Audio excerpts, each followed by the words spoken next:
I've long been a resident of Manchester, and on the 16th of August, I attended the advertised meeting in St Peter's Field. The meeting had been convened for the purpose of considering the most legal and effective means of obtaining the reform of the representation of the House of Commons. I arrived at about 1 o'clock and took to high ground so I could hear the proceedings more clearly. To my utter astonishment, a quarter of an hour had scarcely elapsed when I saw a troop of the yeomanry cavalry, without the least provocation or cause on the part of the assembled crowd, ride furiously over the people.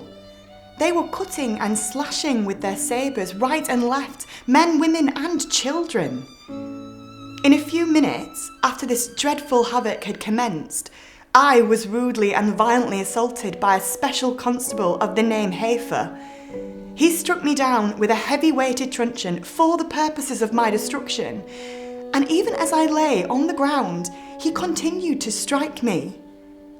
Hafer then forcibly wrenched out of my hand a pocket handkerchief, with which I was wiping the blood from my forehead, and made the most dreadful oath before putting the handkerchief in his own pocket. He has not returned it. In a state of utmost exhaustion, I then attempted to make my escape from the horrid carnage that was presented on every side. I'd only stepped a few yards when a violent sabre blow was directed at my head. This was only warded off by the truncheon of a constable who happened to recognise me. If it was possible to portray the countless acts of outrage I witnessed, the house would shudder at the recital of the dreadful tragedy. I cannot refrain, however, from calling the attention of the House to a small portion of the deliberate cruelty it was my heart-rending lot to witness. Making my way through the crowd, hearing with horror the shrieks and cries of the dying and wounded, I saw an aged man fall under a sabre blow inflicted on his bald head by one of the Manchester Yeomanry Cavalry. That poor man's name was Schofield. The grey hairs on the lower part of his head were drenched with blood. My ears were then assailed by the voice of the trumpeter of the Manchester Yeomanry Cavalry, Mager.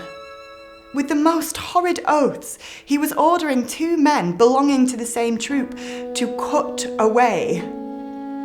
With difficulty, I made my way home from this scene of slaughter, and I was so injured that I could not leave my room for more than a fortnight.